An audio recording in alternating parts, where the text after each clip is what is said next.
gyvenimą tu turi kažkaip pragyventi, iš esmės. Tu turėsi daryti arba vieną, arba trečią, arba ketvirtą, žinai, arba penktą.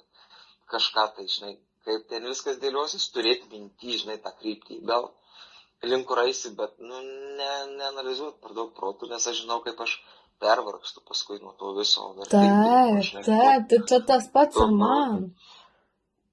Bet vat man dar kažkaip tas nėra aptirpęs, ane, pavadinkim, šitas vat. Man vis tiek dar vat norisi. Čia reikia praktikos tam, tiesiog sąmoningai suprasti, kaip tu sakai, gaudai save ir paleidiniai, o kam man to reikia, ką man tai duoda, žinai, kodėl aš taip pasakiau, žinai, arba kodėl aš taip išreiškiau, žinai, kažką, tai ką man tai duoda, žinai. Gal iš tos pusės. Jo, arba kas pasikeis, jeigu žinosiu tą ateitį, ne? Nu, kas pasikeis? Nu, vėl ta ateitis, jinai turi daug kelių. Ir, pavyzdžiui, pas mane irgi ateina žmonės ir klausia, žinai, ateitį. Nu, ir aš matau ateitį pagal dabartinę būseną jo. Taip. Bet jo būsena, išklausius mūsų kažkokį įrašą, jinai gali visai kitaip pasikeisti. Ir aš jau rytoj galiu tam pačiam žmogui mesti dėl to pačio klausimo kortas ir man jau ateitį rodys visai kitokia, nes jau jo mąstymas pasikeitė. Tai lygiai tas pats ir man.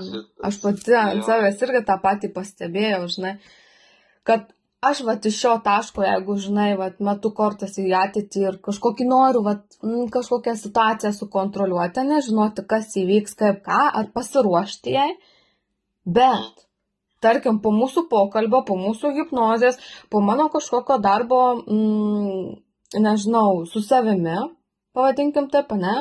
Kažkokios tai vat užklausos dirbimo, man jau rytoj atsakymas gali ateiti visai kitas.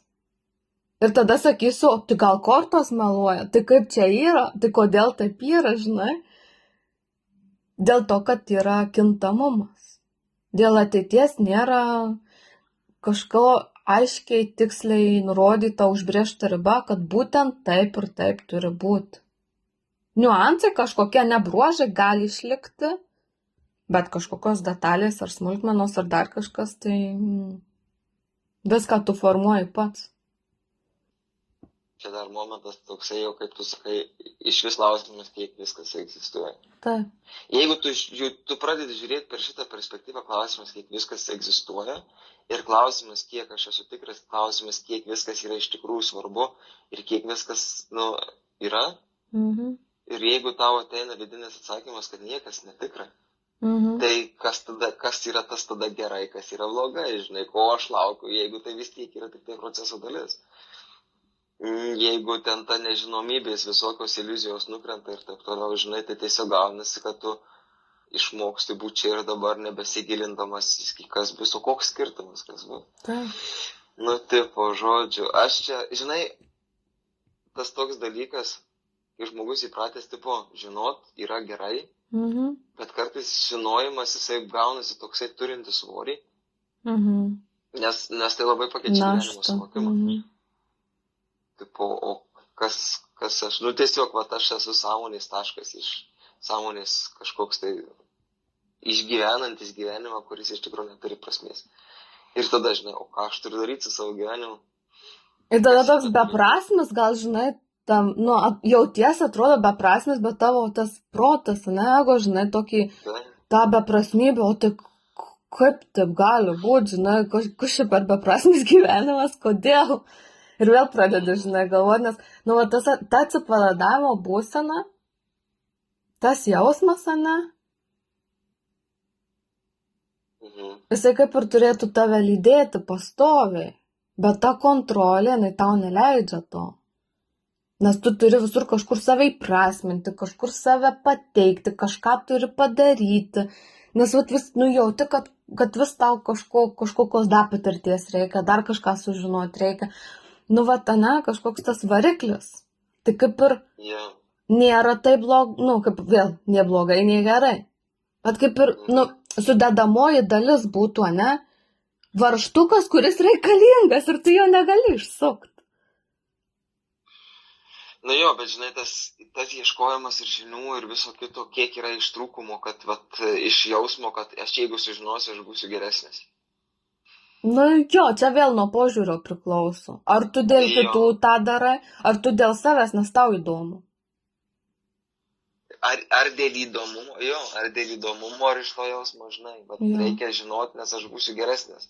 Tada geriau suprasiu kitus, tada kiti klaus manęs atsakymų, žinai, ir taip toliau. Jo, taip, šitas irgi dar toks variantas. Bet matis irgi turi du atspalius.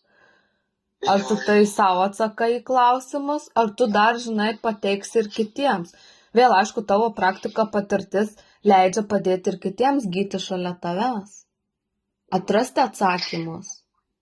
Bet žinai, kitas dalykas, ne visą laiką atsakymų reikia. Vat kaip tu sakai, pradėti gyti kitiem, tai yra toks dalykas, kad kuo tu esi, kuo žmogus labiau plečiasi, jo sąmonė kuo labiau plečiasi, kuo jisai pats yra stabilesnis tam savo struktūrinimo loketoj, savo ašį. Šalia žmonės esantys, tiesiog nuo jo rezonanso jie susidėlioja dalykus.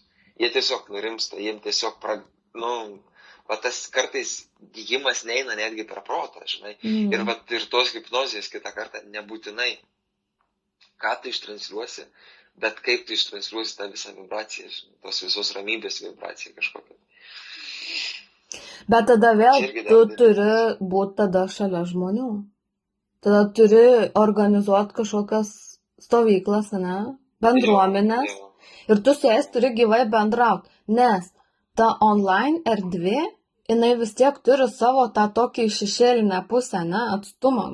Kažkokį vis tiek turi, žinai. Tu taip savęs neperteiki, kaip tu būtum, tarkim, gyvas, ne? Prisilieti, apkabini tą žmogų, ne? Tu visai kitaip tą energiją ištransliuoji.